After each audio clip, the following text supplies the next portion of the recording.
Chapter 5. The first shot came at 3:17 a.m. Lyra jolted awake to the sound of shattering glass and Ember's terrified scream. Training she didn't remember having kicked in, and she rolled off the bed, grabbing the child and pressing them both flat against the floor as another window exploded in a shower of crystalline rain. "Mama!"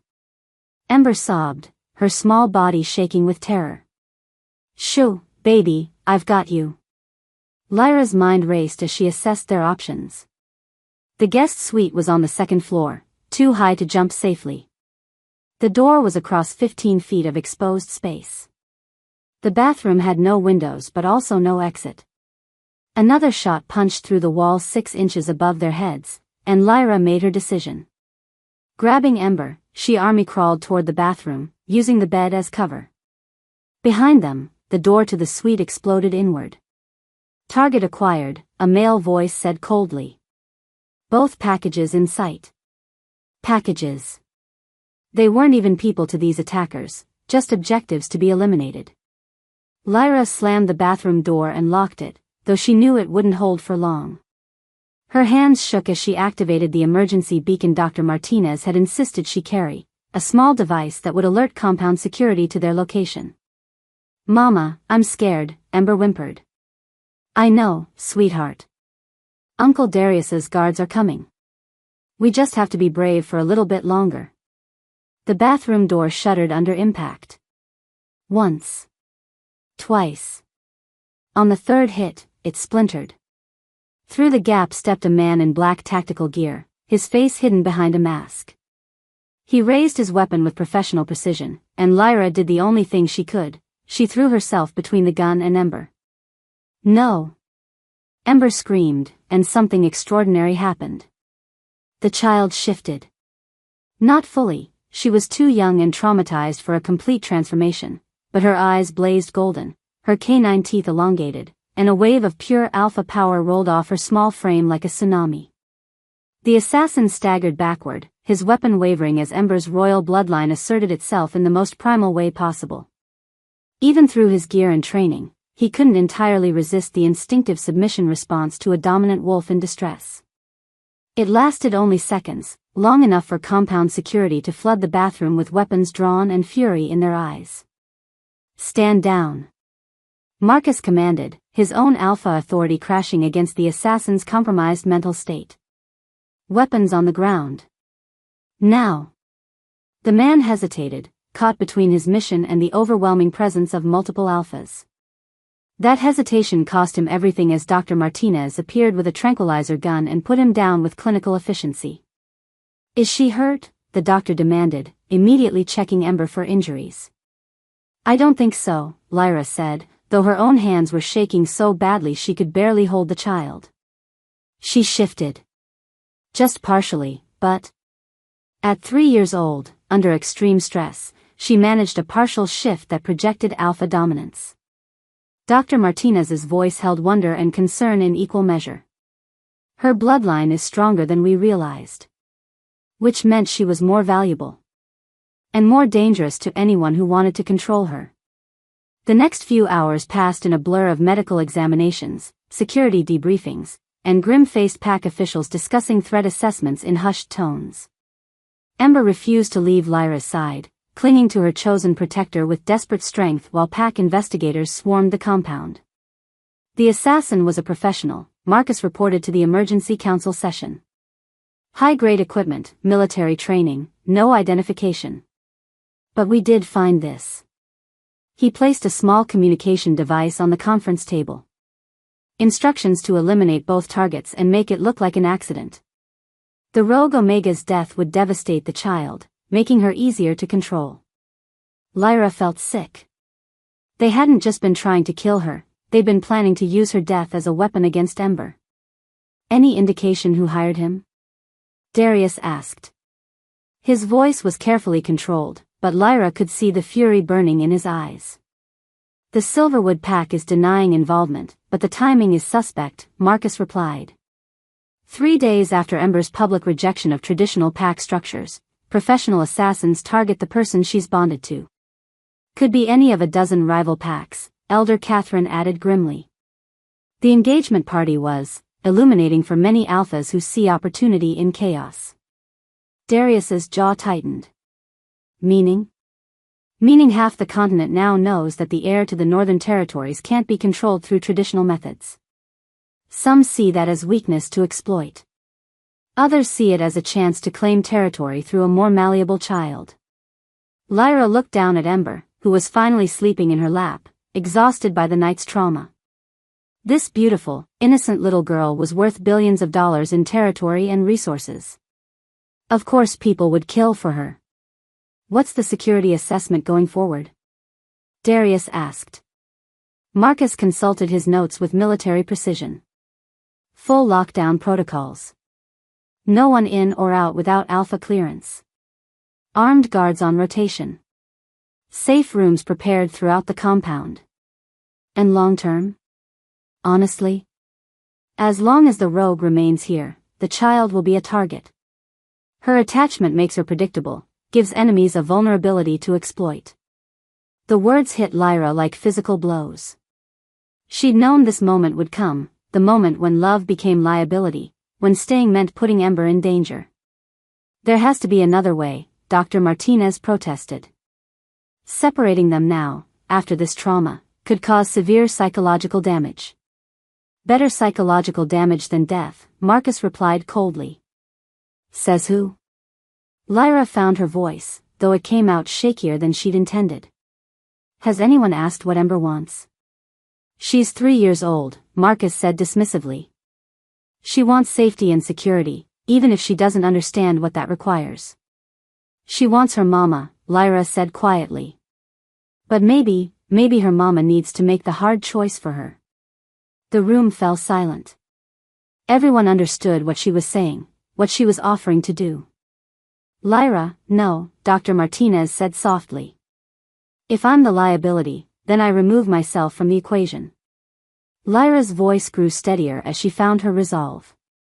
Ember will be safe, and eventually she'll adapt. Children are resilient. She'll never forgive you, Elder Catherine said with brutal honesty. But she'll be alive to hate me for it. Darius spoke for the first time since the security briefing began. There's another option. All eyes turned to him. The Silverwood Pack wants her. They're offering full protection, traditional pack education, appropriate socialization. If we arrange a formal fostering agreement. No. The word exploded from Lyra before she could stop it. Not them. Anyone but them. Your personal feelings about your former pack aren't relevant here, Marcus said. My personal knowledge of their methods is absolutely relevant. Lyra's composure cracked, revealing the raw pain underneath. You want to hand a traumatized child over to wolves who think breaking spirits builds character? You want to give them the chance to mold her into their idea of a perfect royal heir? You're being emotional. I'm being realistic. I lived with those wolves for 23 years. I know what they do to children who don't conform, how they correct behavior they deem inappropriate. Lyra's voice rose with desperation. Ember would rather die than submit to their idea of proper pack hierarchy. And they'll break her trying to force compliance. The Silverwood Pack has produced strong leaders for generations, Elder Catherine pointed out. They've produced broken wolves who learn to hide their pain behind political masks, Lyra corrected. Is that what you want for her? The question hung in the air like a challenge. How much of Ember's spirit would they sacrifice for political stability? What do you suggest? Darius asked quietly. Lyra looked down at the sleeping child in her arms, memorizing every detail of her face. I disappear. Tonight. Before she wakes up. You arrange for the best possible foster family, not Silverwood, someone who'll let her grieve and heal and grow into her own person. Eventually, she'll adapt. And if she doesn't? Dr. Martinez asked. If she stops eating, stops speaking, retreats so far into herself we can't reach her? Then you'll have saved her life even if you couldn't save her happiness. It was the hardest thing Lyra had ever said. But she meant every word. I need to pack, she said, gently lifting Ember and placing her on the conference room couch. The child stirred but didn't wake, exhausted by trauma and the energy expenditure of her partial shift. "Where will you go?" Darius asked. "Away. Far enough that I'm not a temptation for enemies looking to exploit her attachment." Lyra headed for the door, then paused. "There's a letter in my room. For when she's older. When she can understand why I had to leave." She was almost to the door when Darius's voice stopped her. "There's a third option." Lyra turned back, hope and dread warring in her chest. "Marry me." The words fell into stunned silence. Elder Catherine's eyes widened. Marcus looked like he'd been struck by lightning. Dr. Martinez sat forward with sudden attention. "Darius, no," Marcus protested immediately. "The political ramifications would be manageable," Darius interrupted, his alpha authority cutting through objections. "Lyra becomes Pac Luna, which legitimizes her position as Ember's guardian. The child gets stability and protection. The territories get an heir who's happy and secure." "And Selena?" Elder Catherine asked pointedly. "We'll understand that politics sometimes requires adaptation. The Eastern Alliance will withdraw their support," Marcus warned. "Then we'll build new alliances. Stronger ones based on respect rather than convenience." Lyra stared at him, unable to process what he was suggesting. "You can't be serious." "I've never been more serious about anything in my life." "You don't love me. You barely know me." Something vulnerable flickered in Darius's eyes. "I know you threw yourself between an assassin and a child who isn't even biologically yours. I know you're willing to break your own heart to keep her safe.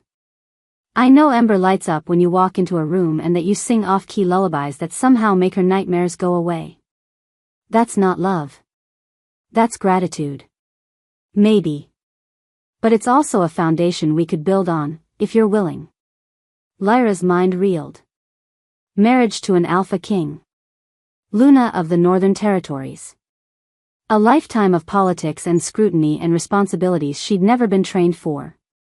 But also a lifetime with Ember. A chance to protect her, guide her, love her without fear of separation. "Think about it," Darius said gently. "But think fast. Dawn's in 3 hours, and if you're leaving, it needs to be before she wakes up." As if summoned by the mention of her name, Ember stirred on the couch. Her eyes fluttered open, immediately seeking Lyra with the instinctive need of a child for her chosen protector. "Mama," she whispered, her voice small and scared. "Are you still here?" Lyra's heart clenched as she knelt beside the couch. "I'm here, sweetheart. I had a bad dream. The mean man was back, and you went away, and I couldn't find you anywhere. Not a dream. A premonition. It was just a nightmare, baby. You're safe." Ember sat up, wrapping her small arms around Lyra's neck with desperate strength. "Promise you won't go away? Promise you'll stay with me forever?" Over the child's head, Lyra met Darius's eyes. She saw understanding there, and patience, and something that might have been hope. "I promise I'll do whatever keeps you safest and happiest," Lyra said carefully. It wasn't the promise Ember wanted, but it was the only one Lyra could make. "Can we go back to our room now? I want to sleep in the big bed with you." Their room. As if they belonged here, as if this compound could ever truly be home for a rogue Omega and a lost princess. But looking at Ember's trusting face, seeing the way she fit so perfectly in Lyra's arms, feeling the rightness of being needed and loved without condition. Maybe belonging wasn't about bloodlines or pack status. Maybe it was about choice, and love, and the family you built from the pieces of your broken heart. "Yes," Lyra said quietly. "We can go back to our room." As she carried Ember through the corridors of the compound, Lyra was acutely aware of Darius following at a respectful distance, of the guards who would shadow their every move from now on, of the weight of impossible decisions pressing down on her shoulders. Somewhere out there, enemies were planning their next move. Rival packs were calculating advantage. Political alliances were shifting like sand in an earthquake. But in her arms, a little girl was falling back to sleep, trusting that her chosen mama would keep her safe no matter what storms might come. And maybe, just maybe, that trust would be enough to weather whatever battles lay ahead. The guest suite had been cleaned and secured, the windows replaced with bulletproof glass that would stop anything short of military-grade explosives. Lyra tucked Ember into the repaired bed, pulling blankets up to her chin and placing the stuffed wolf within easy reach. "Mama?" Ember's voice was drowsy but concerned. "Uncle Darius smells different tonight." Worried, scared, hopeful. What's he hopeful about? 3 years old and she can read adult emotions like a book. "I think he's hopeful that we'll all be okay. We will be, won't we? All of us together." Lyra smoothed the dark hair back from Ember's forehead, memorizing the feel of silk-soft strands between her fingers. "I hope so, sweetheart. I really hope so." As Ember drifted back to sleep, Lyra stood vigil at the reinforced window, watching guards patrol the perimeter with military precision. Dawn was still hours away, but already the horizon was lightening with the promise of a new day. A day when she would have to choose between love and duty, between her heart and Ember's safety, between the impossible dream of family and the harsh reality of pack politics. But for now, in the quiet darkness before dawn, she allowed herself to hope that maybe, just maybe, there was a third option after all. Even if it meant becoming something she'd never imagined she could be. Even if it meant trusting an alpha king with both their futures. Even if it meant believing that sometimes, love really could conquer politics. Chapter 6. Ember's scream shattered the pre-dawn quiet like breaking glass. Darius bolted upright from the couch in his office where he'd been dozing fitfully, his alpha senses immediately on high alert. The sound that tore through the compound wasn't just distress, it was the keening wail of a pup whose world had just collapsed. He was running before his conscious mind fully processed what he'd heard, taking the stairs 3 at a time toward the guest suite. Other pack members were emerging from their rooms, drawn by the same primal urgency that had pulled him from sleep. When a royal pup cried like that, every wolf in hearing range responded. The door to the suite stood open, guards flanking the entrance with grim expressions. Inside, chaos reigned. Ember knelt in the center of the bed, still in her pink pajamas, her small fists tangled in sheets that smelled like abandonment. Dr. Martinez was trying to approach her with gentle words and outstretched hands, but Ember shrank away from every attempt at comfort. "Mama," she sobbed, her voice raw from crying. "Where's my mama? She promised. She promised she wouldn't leave me." "She's not here, sweetheart," Dr. Martinez said softly. "But I'm here. Uncle Darius is here. We all want to help." "No." Ember's rejection was absolute, her small body radiating the kind of grief that made hardened warriors flinch. "I want Mama. Bring her back. Bring her back." Darius stepped into the room, and Ember's tear-streaked face turned toward him with desperate hope that shattered when she realized he was alone. "Uncle Darius, where is she? Where's my mama?" The question hit him like a physical blow. In all his calculations about Lyra's departure, he hadn't fully considered what it would do to Ember to wake up and find her chosen protector simply gone. "She had to go away for a while," he said carefully, approaching the bed with the same caution he'd use with a wounded animal. "But she promised. She said she'd do whatever keeps me safest and happiest." Ember's voice broke on the words. "I'm not safe without her. I'm not happy without her." Out of the mouths of babes. The 3-year-old had just articulated the fundamental flaw in all their adult reasoning. "Ember, sweetheart, we need you to eat something," Dr. Martinez tried again, holding out a plate of the child's favorite breakfast foods. Ember knocked the plate away with surprising force, sending scrambled eggs and toast flying across the room. "I don't want food. I want Mama. Why won't anyone listen to me?" "We are listening." "No, you're not. You keep saying what's best for me, but you don't ask what I want." Ember's voice rose to a pitch that made every wolf in the compound restless. "I want my mama back. I want her back right now." The demand carried the unmistakable authority of royal bloodline, not just a child's tantrum, but a future queen giving orders. Every dominant wolf in hearing range felt the instinctive pull to obey, to find a way to give their distressed heir what she needed. But what she needed was gone. Darius spent the next hour trying everything he could think of to comfort her. He offered toys, stories, her favorite foods, promises of trips to places she'd mentioned wanting to see. Nothing worked.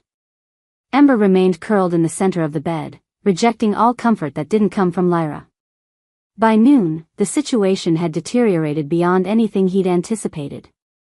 Ember hadn't eaten, hadn't drunk anything, hadn't even acknowledged most attempts to interact with her. She just lay there, staring at nothing, occasionally whispering, "Mama," with heartbreaking hope. "This is worse than separation anxiety," Dr. Martinez reported grimly. "She's showing signs of attachment disruption syndrome. If we can't get her to eat or drink soon." She didn't need to finish the sentence. Darius understood the implications. "How long do we have?" "At her age? Maybe 48 hours before dehydration becomes life-threatening. Less if she continues to reject all fluids. 48 hours to find a solution to a problem that had seemed straightforward 12 hours ago." By evening, word had spread throughout the PAC community despite attempts to contain it. The heir to the Northern Territories was in critical emotional distress, and it was affecting PAC stability in ways no one had anticipated. "Sir," Captain Hayes from the security team knocked on Darius's office door with unusual formality. "We have a situation." "Another one?" "The PAC members are getting restless. The child's distress is affecting morale. Some of the younger wolves are having trouble focusing on their duties. A few of the mated pairs with children are requesting permission to check on the little one personally." PAC dynamics. When a pup, especially a royal pup, was in distress, it triggered protective instincts in every adult wolf within the PAC structure. Ember's grief wasn't just her own, it was becoming a shared trauma that rippled through their entire community. "And there's something else," Hayes continued reluctantly. "We may have a problem with the Omega's departure." Darius's head snapped up. "What kind of problem?" "She was supposed to take the 6 a.m. bus out of town. Simple, clean break. But the bus driver reported no one matching her description boarded. The hotel in the next town where she was supposed to stay has no record of her checking in." A chill ran down Darius's spine. "Are you telling me we don't know where she is?" "We're telling you she never made it to her intended destination. And sir, there are reports of a black SUV with tinted windows seen near the compound around 4 a.m. 4 a.m. An hour before Lyra was supposed to leave on her own. Get Marcus. Now." 10 minutes later, Marcus arrived with the same grim expression Darius had been seeing all day. But this time, it carried a different weight. "Talk to me," Darius commanded. Marcus placed a small device on the desk, a sophisticated communication unit. "We found this hidden in the Omega's room. Professional grade, military encryption. It was broadcasting her location until approximately 4:15 this morning. Someone was tracking her. Someone who knew exactly when and how she planned to leave." Marcus's jaw tightened. "This wasn't a coincidence, Darius.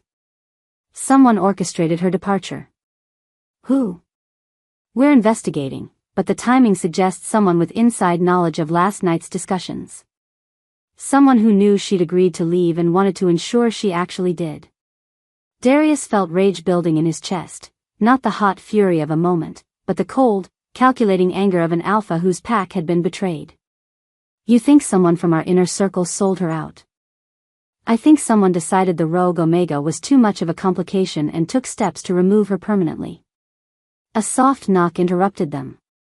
Dr. Martinez entered without waiting for permission, her face pale with urgency. "You need to see this," she said, holding out a tablet showing video feed from Ember's room. On the screen, the little girl lay motionless on the bed, her breathing shallow and her skin pale. But more disturbing than her physical condition was her complete lack of response to the world around her. She didn't react when nurses entered the room, didn't acknowledge voices calling her name, didn't even flinch when they checked her vital signs. "She's withdrawing," Dr. Martinez explained quietly. "Emotionally, she's shutting down to protect herself from further abandonment. Physically, her body is following suit." "How long?" Darius asked. At this rate? 24 hours, maybe less. We could force fluids but if she doesn't want to live. The doctor's voice trailed off, leaving the unthinkable implication hanging in the air. Darius stared at the image of his brother's daughter, the bright, brave little girl who demanded pancakes and asked innocent questions that cut straight to the heart of adult hypocrisy. Now she looked like a shadow of herself, diminished by grief that was literally killing her. Find her, he said quietly. Sir? Marcus asked. Find Lyra. Now. Whatever it takes, whoever's responsible, whatever political consequences follow, find her and bring her back. Darius, if we start a territorial incident over a rogue Omega. Then we start a territorial incident. Darius's alpha authority filled the room like a living force. I don't care about politics anymore. I don't care about alliances or agreements or diplomatic consequences. That child upstairs is dying because someone decided her happiness was less important than their convenience. The council won't support. Then the council can find new jobs. Darius stood, his decision crystallizing with perfect clarity. Ember chose Lyra. I choose to honor that choice.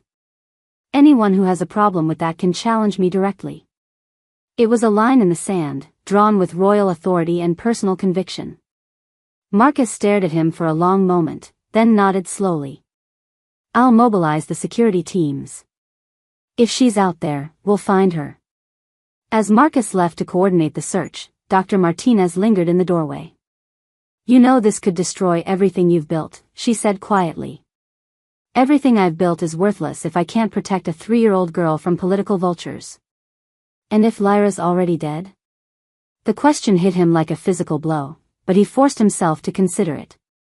If their enemies had taken Lyra not to control her but to eliminate her. Then we bring her body home so Ember can say goodbye properly. His voice was steady despite the pain the words caused. But we don't stop looking until we know for certain. 6 hours later, the first lead came from an unexpected source. Alpha Darius? A young pack member named Sarah knocked on his office door, her face flushed with nervous energy. I think I know who took the Omega. Talk. I work in communications, monitoring pack frequencies. Around 3 a.m., I picked up a transmission that wasn't supposed to go through our relays. Someone was coordinating a pickup, giving specific instructions about timing and location. Did you recognize the voice? Sarah hesitated, clearly uncomfortable with the implications of what she was about to say. It was encrypted, but the syntax patterns. I think it was someone from the Eastern Alliance. The Eastern Alliance. Selena's people. Are you certain? 90%. The encryption keys match patterns we've seen in their diplomatic communications. Darius felt the last piece of the puzzle click into place. Someone, possibly Selena herself, more likely her political backers, had decided that removing Lyra was the fastest way to restore the status quo. Take away the Omega, force Ember to accept her proper place, restore the engagement and the territorial alliance. It was efficient, ruthless, and completely miscalculated the depth of a child's attachment. Sir, Marcus's voice came through the intercom. We have a location. 20 minutes later, Darius stood in his armory, methodically checking weapons while his security team prepared for what might become the most politically disastrous rescue mission in pack history. You don't have to do this personally, Marcus said, though his tone suggested he knew the argument was futile. Yes, I do. This is about more than rescuing one Omega. Darius secured a tactical vest over his civilian clothes. It's about what kind of leader I choose to be. What kind of pack we choose to be. Half the council thinks you've lost your mind. Half the council can kiss my ass. Marcus smiled grimly. What about the other half? They're gearing up for war. Darius holstered his sidearm and turned to face his team. Because that's what this is, people. Someone kidnapped a member of our pack, someone our heir has claimed as family. That's an act of war, regardless of politics. The security team, 15 of his most trusted wolves, nodded with unified determination. These weren't politicians or diplomats. They were soldiers who understood loyalty and protection in their most basic forms. "What's the plan?" Captain Hayes asked. "Simple extraction. Get in, get Lyra, get out. Minimal casualties if possible, but the Omega's safety is the primary objective." "And if she's already dead?" Darius's expression hardened. "Then we make whoever's responsible wish they were." As they loaded into vehicles for the 30-mile drive to the coordinates Sarah had provided, Darius's phone buzzed with an incoming call. Selena's name appeared on the screen. He almost ignored it, then changed his mind. Sometimes knowing what your enemies were thinking was useful. "Selena." "Darius, thank goodness. I just heard about Ember's condition. I'm so sorry, I had no idea the Omega's departure would affect her so severely." Her voice carried exactly the right note of concern and regret. Too perfect. Too practiced.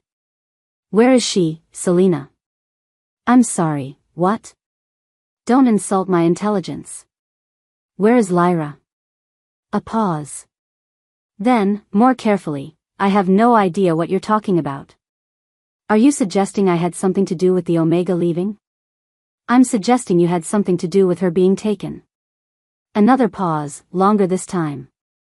When Selena spoke again, her diplomatic mask had slipped slightly. "Darius, I understand you're under tremendous stress, but you're making accusations that could damage relations between our territories." "Relations between our territories were damaged the moment someone decided to kidnap a member of my pack. Even if your accusations were true, which they're not, you'd be starting a war over a rogue Omega. Is that really the legacy you want to leave?" "My legacy will be that I protected my family. All of my family. Ember isn't your biological daughter, and Lyra certainly isn't your mate. They're pack," Darius said simply. "That makes them both." He ended the call without waiting for a response. The warehouse where they'd tracked Lyra was exactly what he'd expected: isolated, defensible, the kind of place where dirty political business could be conducted without witnesses. His team surrounded the building with military precision while Darius approached the main entrance. The door was unlocked. Amateur hour, or a trap. Inside, he found Lyra tied to a chair in the center of an empty room, conscious but clearly roughed up. Her lip was split, one eye was swelling shut, and her clothes were torn. But she was alive. "You're late," she said dryly when she saw him. "I was starting to think you'd decided political convenience was more important than rescue missions." "Never." He cut her restraints with quick, efficient movements. "Are you hurt?" "Nothing that won't heal." "But Darius, they wanted me to call you. To beg you to let this go and accept that Ember needs to adapt to reality." "And?" "I told them to go to hell." Lyra rubbed her wrists where the ropes had been. "They weren't happy about that." Before Darius could respond, slow applause echoed from the shadows. A man stepped into the light, someone Darius recognized from the Eastern Alliance delegation. "Touching," the man said. "But ultimately pointless. You can rescue your rogue, Alpha Darius, but you can't change the fundamental problem. The child will never be accepted as a legitimate heir while she's attached to damaged goods. The only damaged goods I see are people who kidnap innocent women to enforce their political agendas. Politics is rarely clean. But it's necessary." The man gestured dismissively. "Take her home. Let the child waste away from grief. Watch your territories fracture as other alphas lose confidence in your leadership. All for a rogue Omega who should have stayed in whatever gutter you found her in." Darius felt his control slip, felt his wolf rise with lethal intent. But before he could move, Lyra's hand touched his arm. "He's not worth it," she said quietly. "Ember needs us both alive and functional." She was right. Killing this man, satisfying as it would be, would only escalate a situation that was already spiraling toward war. "This isn't over," Darius told the man. "No, it's not. But next time, we won't be so gentle with your pet Omega." The threat hung in the air like smoke as Darius helped Lyra out of the warehouse. Behind them, He could hear vehicles starting up, the kidnappers melting away into the night like shadows. "How is she?" Lyra asked the moment they were in the car. "Dying," Darius said bluntly. "She hasn't eaten or drunk anything since you disappeared. Dr. Martinez says we have maybe 12 hours before." He couldn't finish the sentence. "Drive faster," Lyra said. The trip back to the compound took 23 minutes that felt like hours. Lyra was out of the car before it fully stopped, running toward the main building with Darius close behind. They burst into Ember's room to find Dr. Martinez checking the child's pulse with worried efficiency. Ember lay motionless on the bed, her breathing shallow and her skin alarmingly pale. "Ember?" Lyra called softly, approaching the bed with careful steps. No response. "Sweetheart, Mama's here. Mama's back." For a moment, nothing. Then, slowly, Ember's eyes fluttered open. They were unfocused at first, as if she wasn't sure whether she was dreaming. "Mama?" The word was barely a whisper. "I'm here, baby. I'm right here." Ember's head turned toward Lyra's voice, and when she saw her chosen protector, bruised and disheveled but undeniably present, something fundamental shifted. The listless despair that had consumed her for 18 hours cracked like ice in spring. "Mama." She launched herself from the bed with startling energy, throwing herself into Lyra's arms with the desperation of a child who'd thought she'd lost everything.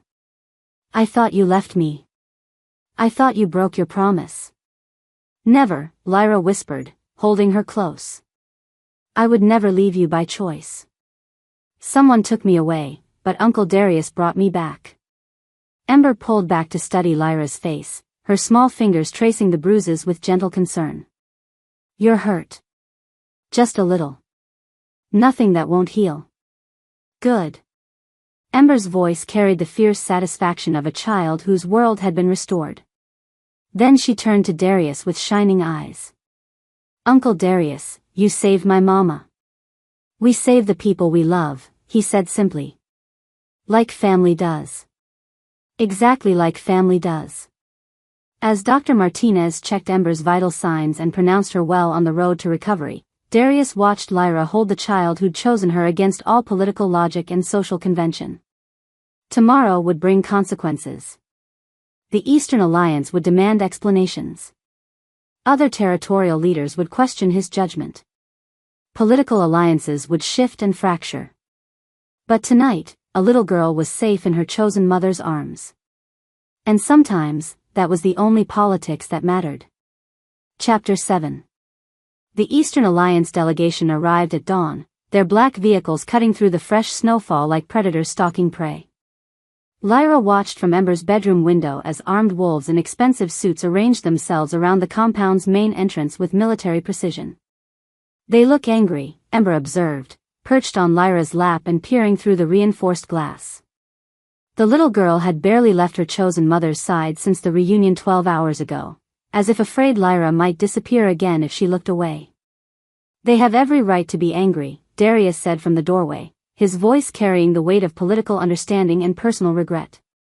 "I just declared war on their territory by rescuing you." Lyra turned to study his face, noting the tension in his jaw and the way his hands clenched and unclenched at his sides. He was prepared for battle, mentally, emotionally, and judging by the tactical vest visible beneath his jacket, physically as well. "Any word on how they want to handle this?" she asked. Selena requested a formal meeting. Her exact words were, to discuss the unfortunate misunderstanding and find a path forward that serves everyone's interests. Translation: They want to negotiate my surrender while maintaining plausible deniability about the kidnapping. Ember's small hand tightened on Lyra's shirt. "Are they going to try to take Mama away again?" "Over my dead body," Darius said with quiet conviction that made both females in the room feel marginally safer. The meeting was held in the compound's formal conference room, the same space where pack law and political necessity had first collided over Ember's fate. This time, the stakes were higher and the pretense of diplomacy thinner. Selena entered flanked by 6 Eastern Alliance representatives, her platinum hair perfectly styled despite the early hour and her expression a masterwork of injured dignity. She looked every inch the future Luna who'd been wronged by an irrational alpha's poor judgment. Darius, she said, her voice carrying just the right note of disappointment and concern. I'm so sorry it's come to this. As am I, he replied, taking his seat at the head of the conference table. Lyra sat to his right with Ember in her lap, a deliberate positioning that made his priorities crystal clear. The lead Eastern Alliance representative, a silver-haired man named Director Wells, placed a thick folder on the table with theatrical precision. We're here to resolve what appears to be a significant misunderstanding about recent events. The only misunderstanding, Darius replied coldly, is how you thought you could kidnap a member of my pack without consequences. Kidnap is a strong word, Wells said smoothly. We prefer intervention. The rogue Omega was becoming a destabilizing influence on the air. Our people simply facilitated her voluntary departure. Voluntary. Lyra spoke for the first time, her voice sharp with barely controlled anger. Is that what you call being tied to a chair and threatened? We regret that our people felt compelled to use restraints, Selena interjected with practiced remorse. But you were becoming agitated about your necessary departure. Necessary according to whom? According to anyone who understands that royal bloodlines require proper guidance and protection. Wells opened his folder, revealing documents that made Darius's expression darken with recognition. We have here signed agreements between the Northern Territories and the Eastern Alliance regarding the betrothal between Alpha Darius and Luna Selena, territorial sharing agreements, and, most relevantly, custody arrangements for the minor heir. What custody arrangements? Lyra demanded. Standard provisions for royal children, Wells explained with the tone of someone discussing the weather. Education, socialization, preparation for leadership. All to be conducted under the guidance of appropriate pack elders and political advisors. You mean under your control, Darius said flatly. We mean under proper supervision. The child has been damaged by her experiences. She requires correction and guidance to prepare her for her future responsibilities. Ember, who had been listening to the adult conversation with the solemn attention of a child learning that grown-ups could be monsters, suddenly spoke up. What does the correction mean? The adults exchanged glances, clearly unprepared for direct questions from their subject of discussion. It means teaching you proper behavior, sweetheart, Selena said with forced warmth. Learning to be a good pack member and future leader. But I am good. Mama says I'm very good. Your mama isn't qualified to make those judgments, Wells said dismissively. She lacks the education and background necessary to understand royal protocols. Ember's golden eyes narrowed with an expression far too mature for her 3-year-old face. Mama saved my life. Mama keeps me safe. Mama loves me. That makes her the most qualified person in the world. The simple declaration hit the room like a thunderclap. Out of the mouths of babes, truth that cut through political manipulation like a blade. The child's emotional attachment is understandable but problematic, Wells continued, as if Ember hadn't spoken. It prevents her from forming appropriate bonds with suitable mentors and caregivers. Suitable according to your definition, Lyra said.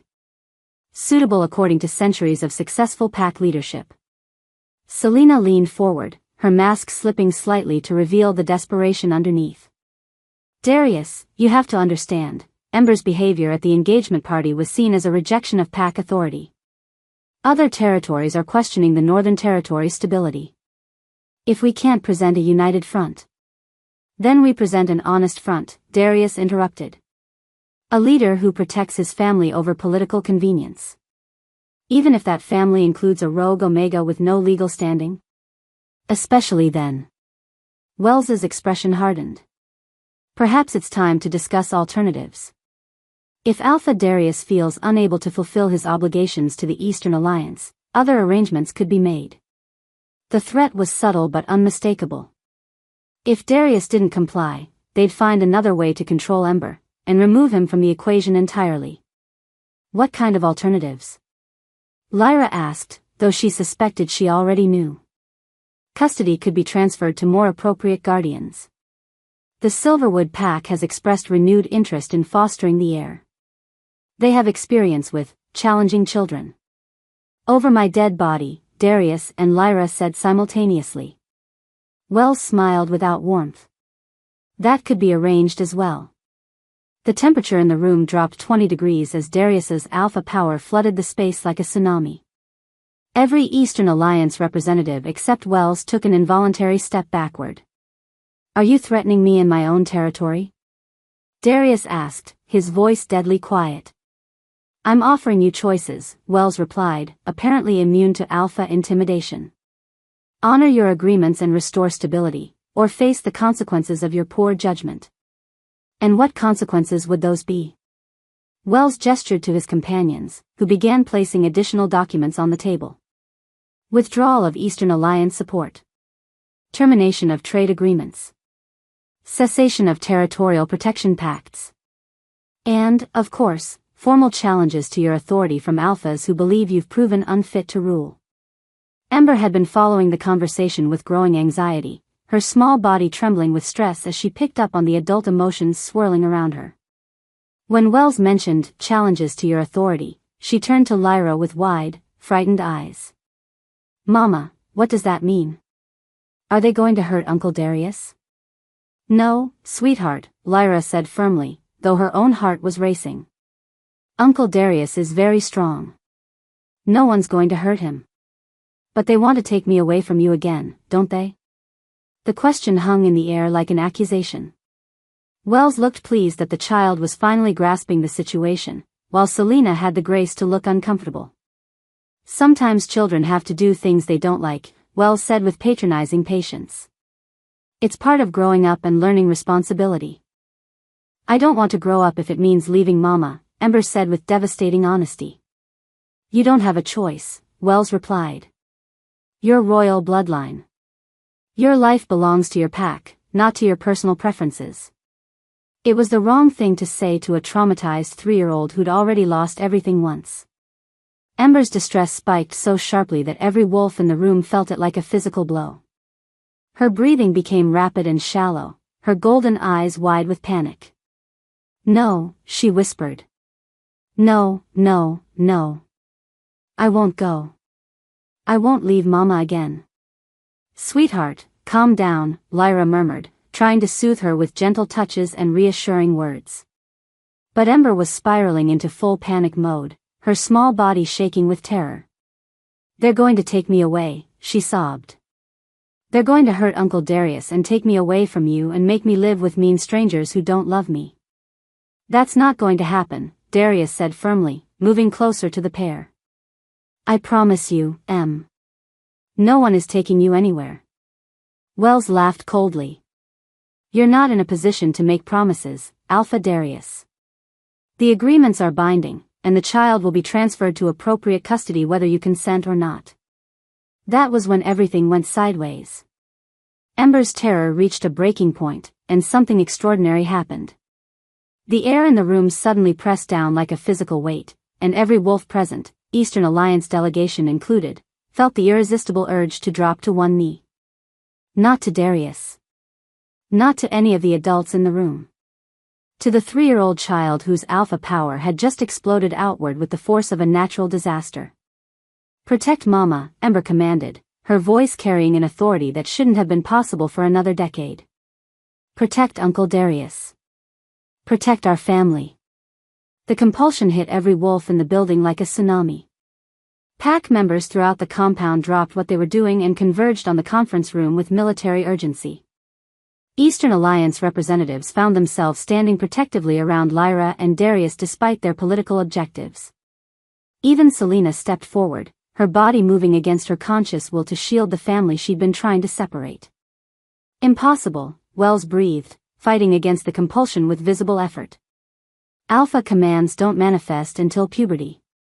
A 3-year-old can't.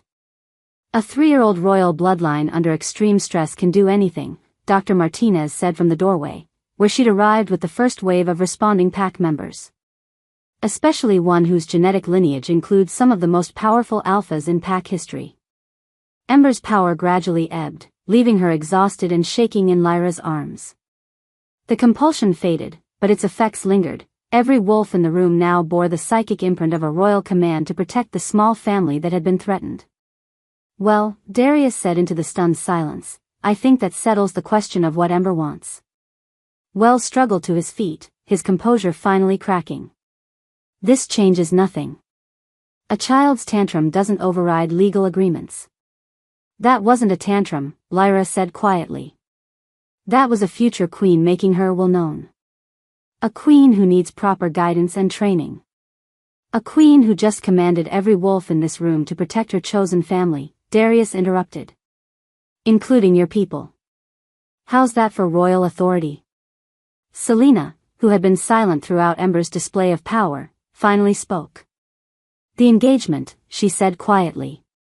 You're going to break the engagement. It wasn't a question. Yes, Darius said without hesitation. I'm sorry, Selena. You deserve better than a political marriage to someone whose heart belongs elsewhere. And the territories? The alliances? We'll build new ones. Based on respect rather than convenience. Wells had recovered enough to attempt one last political maneuver. You're making a catastrophic mistake. The Eastern Alliance will not be the only territory to question your judgment. When other alphas see that you've chosen a rogue Omega and an uncontrolled child over centuries of established protocol, then they'll see a leader who puts family before politics, Darius said firmly. And any alpha who has a problem with that is welcome to challenge me directly. The words carried the weight of absolute conviction. Darius wasn't just breaking an engagement, he was declaring independence from the political machine that had shaped pack leadership for generations. This isn't over, Wells warned as his delegation prepared to leave. No, Darius agreed. But it's begun. And next time you come for my family, I won't be so diplomatic about the response. As the Eastern Alliance representatives filed out, Selena lingered for a moment. Her perfect composure had finally cracked, revealing the pain underneath. I could have loved her, she said quietly, looking at Ember. Given time, I could have been a good stepmother. I know, Lyra said with genuine sympathy. But she'd already chosen her family. And you? Could you have learned to share? Lyra considered the question seriously. Maybe.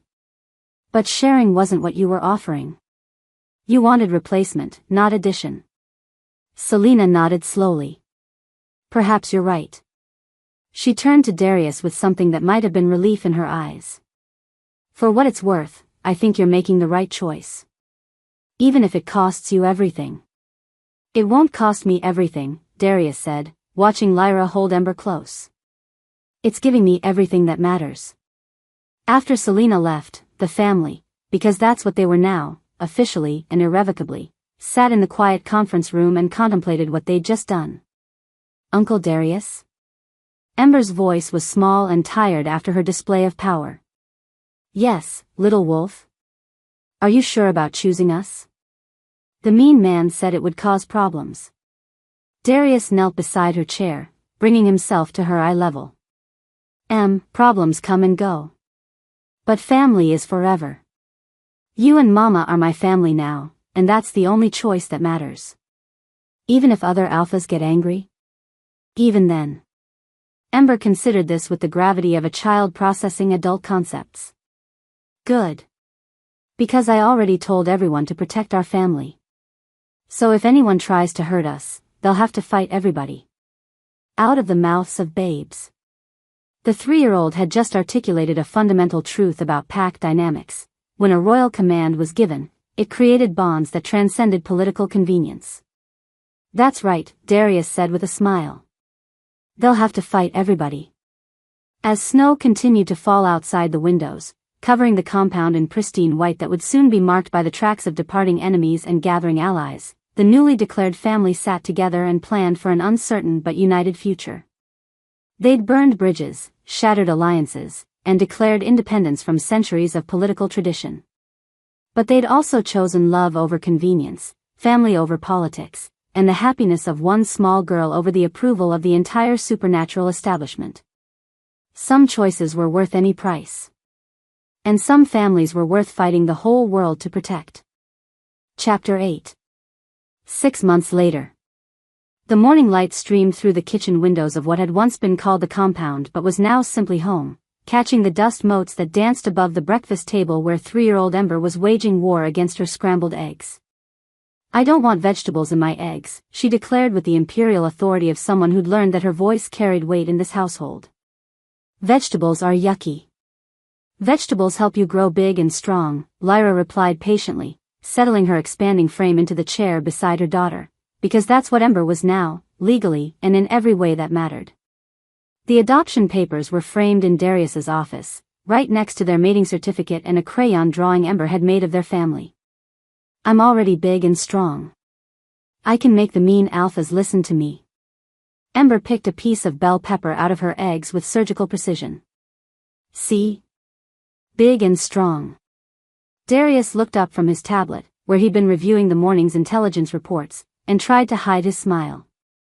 "Even big and strong alphas need proper nutrition, little wolf. Ask any of my warriors. Your warriors don't have to eat vegetables in their eggs." "My warriors eat whatever the pack nutritionist tells them to eat," Darius corrected. Without argument. Ember considered this, then brightened considerably. "When I'm a big alpha like you, will I get to tell people what to eat?" "Among other responsibilities, yes." "Cool. Then I'll make everyone eat ice cream for breakfast." Lyra caught Darius's eye and they shared one of those wordless conversations that had become second nature over the past months. "Your daughter, your genetics, your problem versus she gets the sweet tooth from your side of the family." "Eat your eggs, sweetheart," Lyra said diplomatically. "Ice cream leadership can wait until after you're 4. The domestic scene was interrupted by Marcus's arrival, though his approach to the family's morning routine had evolved considerably since the early days of political crisis. Where he'd once entered with military formality, he now knocked politely and waited for permission, a small courtesy that acknowledged the woman who was now his Luna. "Good morning, family," he said, and there was genuine warmth in his voice. The past 6 months had shown him what true pack stability looked like, and it had very little to do with political alliances. "Uncle Marcus." Ember abandoned her vegetable warfare to launch herself at him for their morning hug ritual. "Guess what? Mama's baby moved last night and I felt it kick." Marcus caught her easily, his expression softening in the way that still surprised people who remembered his purely professional demeanor from before. "Did it now? What do you think, brother or sister?" "Sister," Ember said with absolute certainty. "And I'm going to teach her how to be brave and how to make mean people go away and how to give the best hugs." "Important skills for any royal pup," Marcus agreed solemnly. As Ember chattered about her plans for siblinghood, Lyra watched Darius review his reports with the easy confidence of a leader who'd learned that strength came from protecting what mattered rather than maintaining what was convenient. The political fallout from breaking the Eastern Alliance engagement had been significant but manageable. 3 territories had initially withdrawn support, but 5 others had stepped forward, drawn by the Northern Territories' demonstration that they valued family loyalty over political expedience. "Anything urgent?" Lyra asked, noting the slight frown on her mate's face. "The monthly intelligence summary," Darius replied, scrolling through the document. "Mostly routine. The Silverwood Pack is still making noise about inappropriate leadership examples, but their territorial challenges have been consistently rejected by the Supernatural Council." "And the Eastern Alliance?" "Selena's doing well, actually. She's engaged to Alpha Morrison from the Pacific Coast Territories. Apparently it's a love match, not a political arrangement." Lyra felt a genuine flash of happiness for the woman who could have been her enemy but had chosen grace instead. Good for her. She deserves happiness. "There is one item of interest," Marcus said, settling Ember back in her chair and producing his own tablet. "We've received formal requests from 7 different territories asking for pack management consultations." "Meaning?" "Meaning they want to know how we've achieved such remarkable stability with an unconventional leadership structure," Darius explained with a hint of pride. "Apparently, our family-first approach has been noticed by alphas who are tired of political marriages and arranged alliances that don't actually strengthen their packs." It was gratifying in a way none of them had expected. The choice to prioritize love and loyalty over convenience hadn't just saved their family, it had become a model that other packs wanted to emulate. "Can we do consulting work with a newborn?" Lyra asked, one hand moving unconsciously to her rounded belly where their child was apparently practicing gymnastics. "We'll figure it out," Darius said, reaching over to cover her hand with his. "We've gotten pretty good at making unconventional things work." The morning briefing was interrupted by Dr. Martinez's arrival for Lyra's weekly checkup, a precaution that had become routine after they'd learned about the pregnancy. At 6 months along, Lyra was healthy and glowing, though she still sometimes caught herself waiting for the other shoe to drop, for someone to decide she didn't deserve this happiness. "How are we feeling today?" Dr. Martinez asked, setting up her portable ultrasound equipment on the kitchen counter. The medical visits had moved to the family spaces months ago, acknowledging that Ember needed to be part of every aspect of their expanding family. "Good. The morning sickness finally stopped, and I'm starting to feel human again." "And the baby?" "Active. Very active. I think we're going to have another alpha on our hands." Dr. Martinez smiled as she prepared the ultrasound gel. "Given the genetic combination, that's highly likely. Are you ready to see your sibling, Ember?" "Yes." Ember bounced in her chair with excitement. "Is the baby going to wave at me?" "Sometimes babies wave in pictures. We'll see what your sibling is up to today." As the ultrasound image appeared on the screen, showing a healthy, active baby in perfect proportion for gestational age, Ember pressed close to Lyra's side with wonder. "She's so little," the child breathed. "But look, she's moving her hands. I think she's trying to say hi." "It's still too early to determine gender with certainty," Dr. Martinez said diplomatically, though her knowing glance suggested she had suspicions about Ember's confident predictions. "It's a girl," Ember insisted. "I can feel it. And she's going to be my best sister ever." After the appointment, they settled into the day's routine, Ember's morning lessons with her tutor, modified for a 3-year-old future alpha but still including plenty of playtime, Lyra's pack administration duties, which had expanded considerably as she'd grown into her role as Luna, and Darius's leadership responsibilities, which had actually become easier with a stable, happy family supporting him.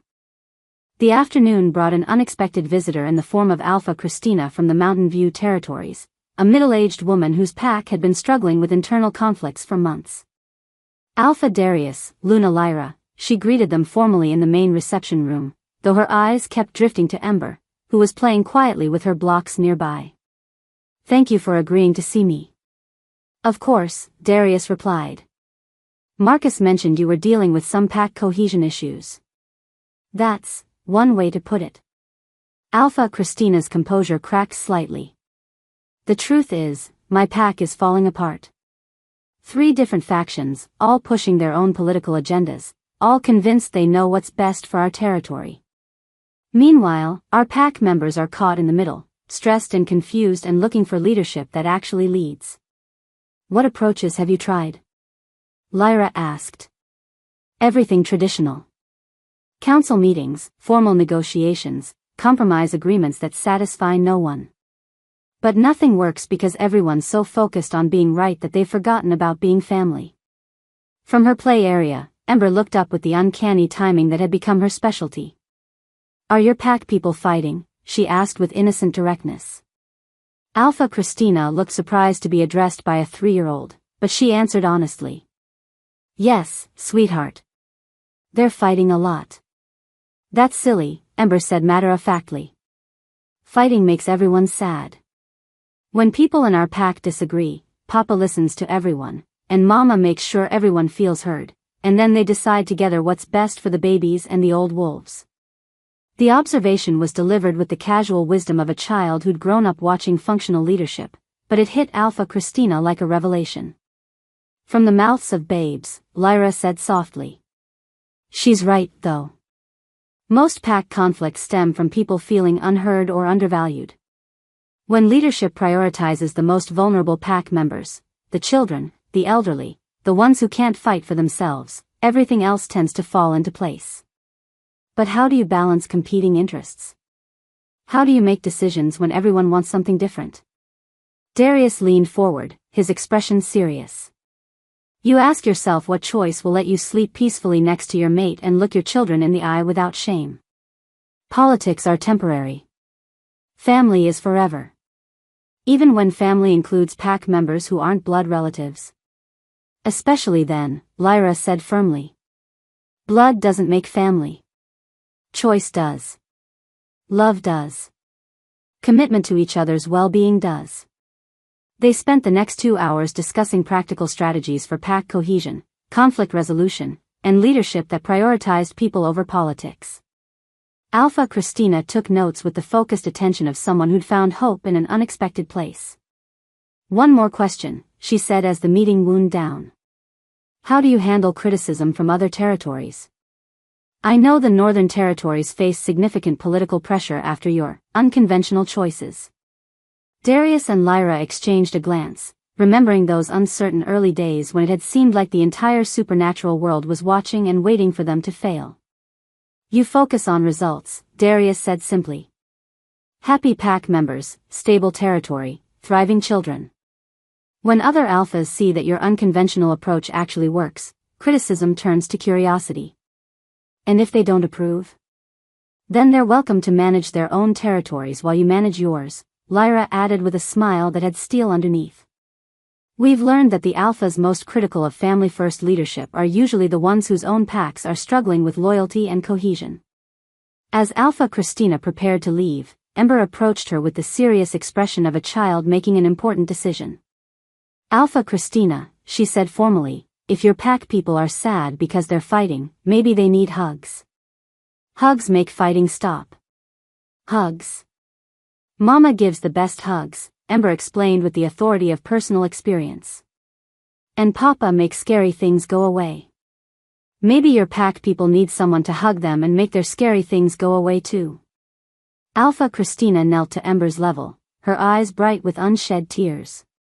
You know what, little Alpha? I think you might be exactly right. That evening, as they settled into their bedtime routine, Lyra reflected on how dramatically their lives had changed. 6 months ago, she'd been a homeless rogue Omega sleeping on bus benches. Now she was Luna of one of the most powerful territories in North America, pregnant with the child of her true mate, and raising a daughter who combined royal authority with 3-year-old wisdom. Mama? Ember's voice was sleepy as Lyra tucked her into the princess bed that had replaced the medical room cot months ago. Yes, sweetheart. Are you happy? The question, asked with such innocent directness, made Lyra's throat tight with emotion. Very happy, baby. Are you? The happiest, Ember said with satisfaction. I have the best mama and the best papa and soon I'll have the best baby sister. And everyone in our pack smiles now instead of looking worried all the time. What made you notice that? Uncle Marcus used to smell scared, worried, tired all the time. Now he smells happy, proud, safe. Dr. Martinez used to smell sad, lonely, but now she smells content, peaceful. Everyone smells better when they know their alpha loves his family. From the mouths of babes. Even at 3 years old, Ember understood pack dynamics better than most adult wolves. You're very wise, little wolf, Lyra said, pressing a kiss to her daughter's forehead. I learned from watching you and Papa. Love makes everything better. As Lyra turned off the lights and left Ember to sleep, she found Darius waiting in the hallway with the tender expression he wore when he'd been eavesdropping on their bedtime conversations. She's not wrong, he said quietly, pulling Lyra into his arms. Love does make everything better. Even politics? Especially politics. When your decisions come from love instead of fear, people notice. They trust you more, follow you more willingly, fight harder to protect what you've built together. Lyra leaned into his warmth, feeling their child move beneath her heart and knowing that Ember was safe in her bed and that tomorrow would bring new challenges they'd face together as a family. I love you, she said simply. I love you too. Both of you. All of you. They stood there in the hallway of their home, surrounded by the quiet sounds of a pack settling in for the night, guards making their rounds, staff finishing their duties, pack members returning to their families. It was the sound of stability, of belonging, of a community that had learned to value love over convenience. 3 weeks later, they attended the annual Pack Leaders Summit, the first major gathering since their political revolution. Lyra had been nervous about the reception they'd receive, but those fears proved unfounded as alpha after alpha approached them for advice on building stronger pack bonds. The Northern Territories model is becoming very popular, Elder Catherine observed during the opening reception. Family-centered leadership, decision-making that prioritizes vulnerable pack members, political alliances based on shared values rather than convenience. You've started something of a movement. Unintentionally, Darius replied. We were just trying to do right by our daughter. Sometimes the best leadership happens when you're not trying to lead, just trying to love well. The summit's children's area had been expanded this year to accommodate the growing number of pack leaders who brought their families to official events. As Lyra watched from a nearby table, she saw Ember notice a small boy sitting alone by the playground equipment, his shoulders hunched with the particular misery of a child who felt out of place. Without hesitation, Ember approached him with the confidence of a little girl who'd learned that family could be found in unexpected places. Hi, she said simply. You look sad. The boy, maybe 4 years old with the dark hair and golden eyes that marked him as alpha bloodline, looked up with wary surprise. I'm not sad, he said defensively. I just don't want to play with anyone. That's okay, Ember replied with easy acceptance. But if you change your mind, I know some good games. And if you're scared about the big people and their loud talking, my mama Lyra gives the best hugs, and my papa Darius makes scary things go away. She paused, studying his face with the empathy of a child who remembered being frightened and alone. Sometimes grown-ups make everything sound complicated and scary when really it's just about finding the people who love you, she continued with matter-of-fact wisdom. Want to come play? I'm building a castle, and castles are better when two people build them together. The boy hesitated, clearly torn between wariness and hope. What if I'm not good at building castles? Then I'll teach you, Ember said with the patience of someone who'd been taught well. That's what families do. They teach each other and help each other and make sure no one feels alone. As Lyra watched her daughter extend the same unconditional acceptance she'd once received to another lost child, her heart swelled with pride and love and the deep satisfaction of knowing they'd gotten something fundamentally right. See that? Darius said quietly, appearing at her shoulder to watch the interaction. That's our legacy right there. Not the territories or the political changes or the consulting requests. That little girl who learned that love makes families and families make everything better. Ember and the boy were now deep in castle construction, their earlier wariness forgotten in the joy of shared creativity and newfound friendship. You look sad, had become, want to come play? From abandonment to belonging. From fear to family. From a rogue omega and a lost princess to a future queen who understood that leadership meant making sure no one felt alone. It was a good legacy to leave. Home, Lyra said softly, one hand on her growing belly and her eyes on the daughter who'd chosen her against all odds, really is where the heart howls. And our hearts, Darius replied, wrapping his arms around his pregnant mate as they watched their daughter change another child's world with simple kindness, are howling right here. Thank you for listening to this story. Like, share and subscribe for more.